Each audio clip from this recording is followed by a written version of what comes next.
you surprised at what's happened tonight, or was this your plan all along? Judy, it's time to get honest. I think everybody's a little surprised.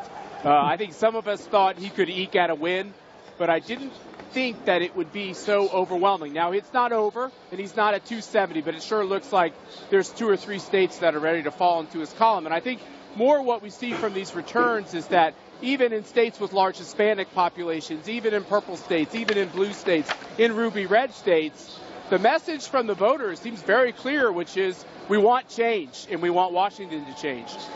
Matt Schlapp, I just wanted to ask, what is going to be the message for a potential future Trump president to the huge parts of the country in a very divided election that didn't vote for him? How does he try to unify and get people to work together towards his goals? If he's elected. If he's elected. If he's elected, that's right. We're not there yet, although we feel pretty confident. I think everyone does. I think this is always the problem in a democracy. You don't hardly ever get 100% unless you're probably a corrupt country. And you have to reach out and try to grab a hold of the folks that weren't with you. But I think the messages from Donald Trump actually resonate with a lot of voters. Certainly he gave them some reasons to take a second look and a pause at him. We had some rough moments in this campaign. But his basic message is that, look, the economy isn't working for most Americans, that most Americans think this country's on the wrong track, that we have to change things up. And they were willing to take the chance with an outsider to do that. So I actually think that message resonates with a lot more voters and Americans than maybe the standard Republican message where, we hadn't won a battleground state in 12 years. That's a long drought not to win a big, complicated state. And he's won several tonight.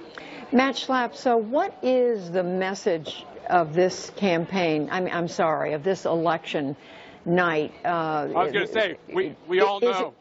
Go ahead. Is the message, because we are a divided country, it is a divided country, and even if Donald Trump wins, it looks at this point as if it's going to be close. We don't know yet. But what's the message that he hears? Because as you just said, it's not 100%. It's going to be, if he were to win, it would be in the high 40s, maybe low 50s. We don't see that yet because of the third-party candidates. But what does he take away from this? Well, look, Bill Clinton was elected twice without getting 50% of the vote. We've been here many times, and it'll come down to the decisions he makes as president and the challenges he faces. I worked for President Bush on his presidential campaign in 2000 for the whole first term, and then that successful reelection. And it's a tough job, Judy. You know it. You've covered it so closely. His challenges will define the presidency. But I also think that he starts off on a very good foot because I think the nation is somewhat shocked, and certainly those who have been involved in politics professionally for the last couple of decades are a little bit on their back of their heels over the fact that this message overwhelming. I don't think this is the right moment to say, is it muddled? This is not a muddled message. It's pretty clear. Matt, what does he do to try to get, say, for example, Speaker Ryan, who we saw at a speech tonight, his acceptance speech? It's the leadership in Congress, the leadership within the Republican Party, the party that got him this far. If he is elected, how does he bridge that gap? Look, I think what's going to happen to Republicans in Congress is a President Trump is going to allow them to do their job again. If you think about over the course of the last almost 8 years, the biggest legislative achievement was Obamacare, which was passed when they had overwhelming Democratic majorities with only Democratic votes. And I don't think that's the way President George W. Bush governed. Now, he never had 60 votes in the Senate, but every time staffers came up with some smart idea for the president, the first thing out of his mouth was, what Democrat in the Senate can we work with to get this accomplished? And I actually think in a Trump presidency, he's going to turn to Congress because he's not, we all know he didn't excel at memorizing all the policy books. He's going to look to Congress and say, hey guys, you get to go back to legislating. Why don't you guys work it out as a bipartisan, bicameral institution, and then maybe we can get some stuff done again. And I think that'd be good for the country. Matt, Donald Trump has spent a lot of time during this campaign, especially recently, talking about how rigged the system is and how the election itself might be rigged and warning people about that. If he were to win, what happens to all that?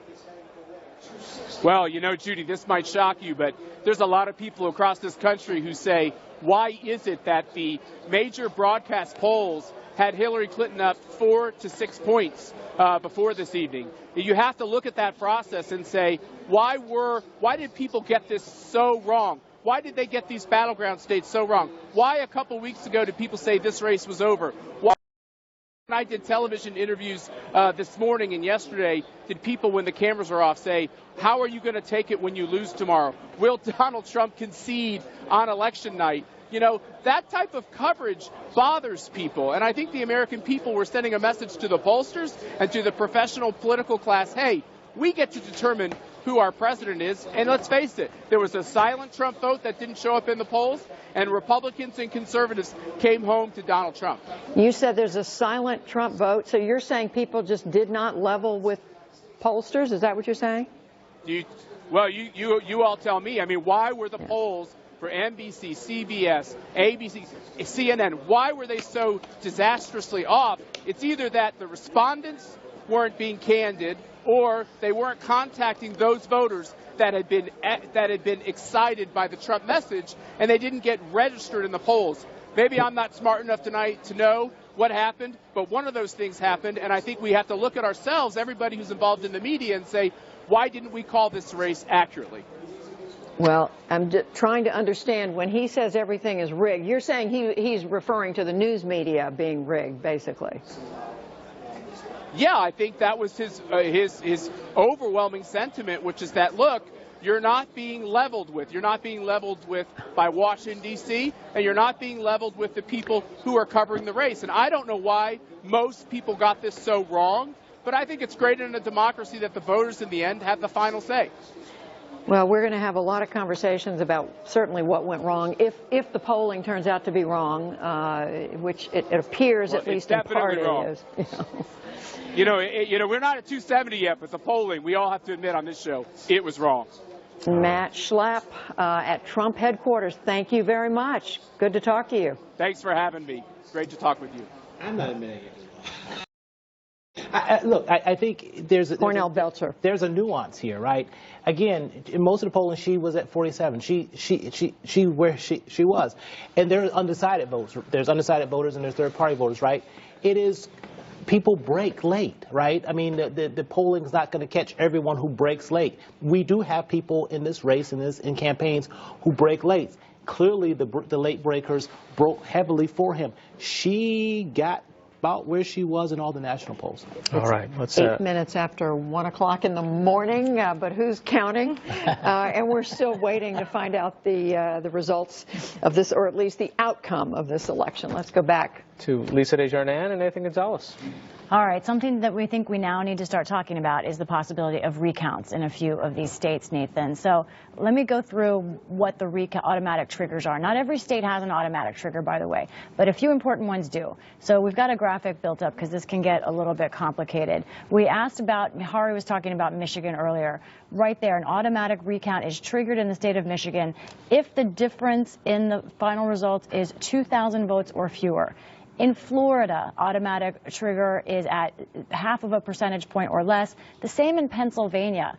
And that's interesting because let's take a look at these states right now.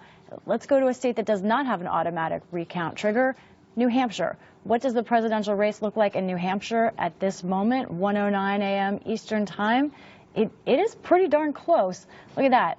I wish I could do the quick math, but that's about 4,000 votes difference between those two candidates. There's no automatic trigger in New Hampshire, but a candidate can request